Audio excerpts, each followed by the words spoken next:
السلام علیکم ورحمت الله وبرکاته. د زکات د واجبېدلو دپاره فقهای کرامو نصاب او صاحب نصاب کېدل ضروري ګڼلي دي. نو نصاب او صاحب نصاب دا څه ته ویل کېږي؟ نو نصاب هغه مال ته ویل کېږي چې د کم مال په وجه سره پر سړي باندې زکات لازمیږي، او صاحب نصاب د هغه سړي ته ویل کېږي چې پر کم چا باندې زکات لازم سي. نو زکات چې دی هغه په څلور قسمه مالو کې راکلی: سره زر، سپین زر، پیسې او مال تجارت. نو د هر یوه نصاب موږ جلا جلا ذکر کوو. د سرو زرو زکات نصاب چې دی هغه 9 تولې سره زر دی، چې د نن سبا د حساب په لحاظ سره 8.4 ګرامه سره زر جوړیږي.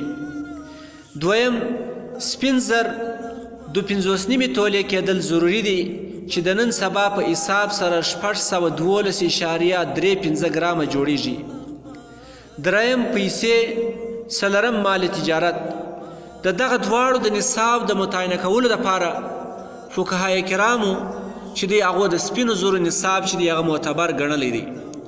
یعنی که چیرې پیسې یا مال تجارت هغه د 2.5 تولو سپینو زرو قیمت ته ورسېدل، نو زکات ورباندې لازمیږي. خو دغه یوه خبره د یاد ساتلو وړ ده چې دغه د سرو زرو یا د سپینو زرو چې کوم نصاب موږ بیان کړي چې 9 تولې یا 2.5 تولې دی، دا هغه وخت چې یو انسان صرف د سرو زرو مالک وي یا سپین زرو صرف مالک وي.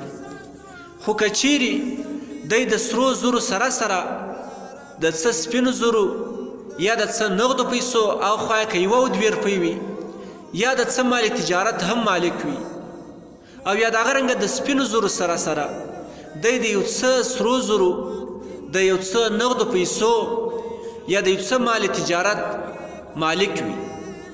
یعنی خلاصه دا چې یو نصاب خالی نه وي چې خالص سره زر وي یا خالص سپین زر وي، بلکې د سرو زرو او د سپینو زرو سره سره یو څه بل شی هم ورسره د دغه 4 مالو څخه.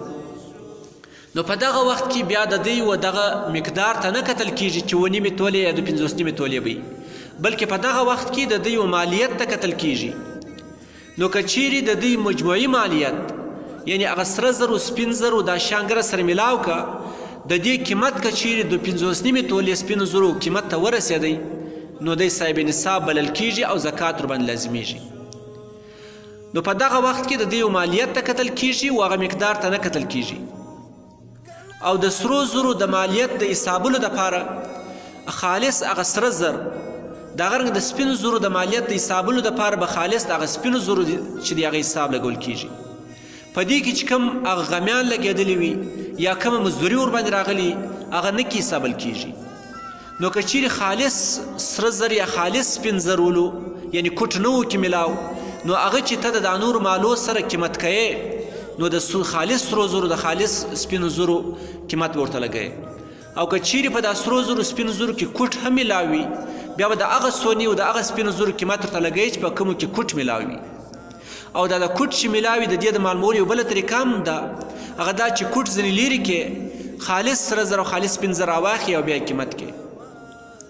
نو د نن د درس خلاصه دا سوله که خالص سره زرو 9 تولې ضروري دي، او که خالص سپین زرو 2.5 تولې ضروري دي، او کمال تجارت یا پیسې وي، او یا د سرو زرو د سپینو زرو سره سره یو څه بل شی ورسره میلاو، یعنی سره زرو سپین زر، سره زرو نغدي پیسې، سره زرو مال تجارت، یا سپین زرو سره زر، سپین زرو پیسې، سپین زرو مال تجارت، دا شان سره میکسولو، نو بیا به د دې قیمت ته کتل کېږي.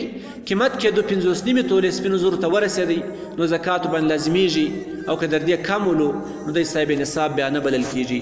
السلام علیکم ورحمت الله وبرکاته.